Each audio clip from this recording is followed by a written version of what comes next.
Hello दोस्तों, तो आज की हमारी कहानी है पति और पत्नी पर प्रेरणादायक कहानी। तो चलिए शुरू करते हैं। एक गांव में एक पति पत्नी थे। वो पति पत्नी एक दूसरे को बहुत प्यार करते थे, लेकिन उनकी आर्थिक स्थिति बहुत ही खराब थी।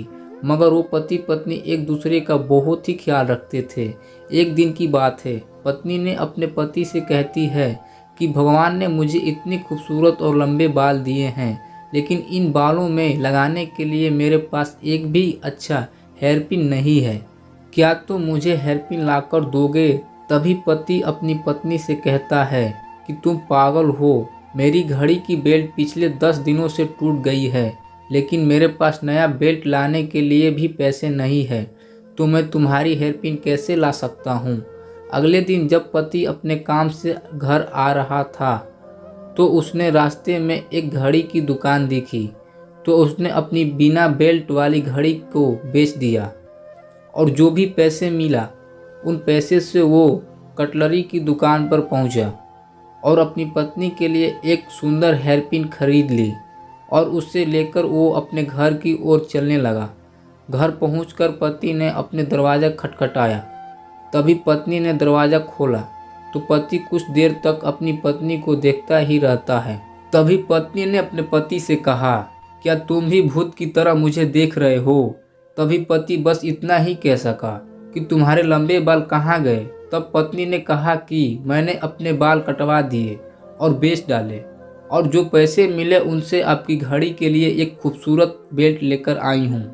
और पत्नी ने वो बेल्ट अपने पति के हाथ में रख दिया। तो पति ने अपनी पत्नी से कहा कि मैं इस बेल्ट का क्या करूं?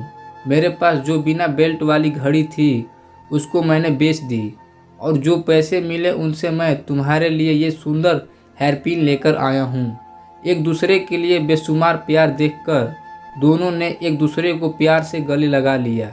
तो दोस्तों, इसे कहते हैं सच्चा प्यार। तो दोस्तों, इस कहानी से हमें यही सीख मिलती है कि हमें अपने जीवन में एक बात हमेशा याद रखनी चाहिए कि रिश्तों को बनाए रखने और विकसित करने के लिए हमें यह नहीं सोचना चाहिए कि दूसरा व्यक्ति मेरे लिए क्या करता है, बल्कि ये सोचना चाहिए कि मैं उसके लिए क्या कर सकता हूँ। किसी को पाना प्रेम नहीं है, बल्कि खुद को खो देना प्रेम है। यानी कि एक प्रेम संपन्न है।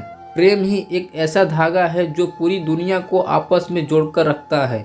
प्रेम ईश्वर का द्वारा दी गई एक अनमोल भेंट है। इसीलिए हमें सामने वाले इंसान को परखने के बजाय उसे समझना चाहिए। तो दोस्तों, ये थी हमारी आज की कहानी। उम्मीद करते हैं कि आपको पसंद आई होगी।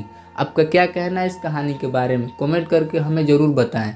वीडियो को लाइक कर दीजिए, चैनल को सब्सक्राइब कर लीजिए और साथ में घंटी को दबा के ऑल पे सेट कर ले, ताकि आने वाली वीडियो आपको तुरंत मिले। मुझे दीजिए अगली वीडियो तक इजाज़त। तब तक के लिए धन्यवाद। Thank you so much.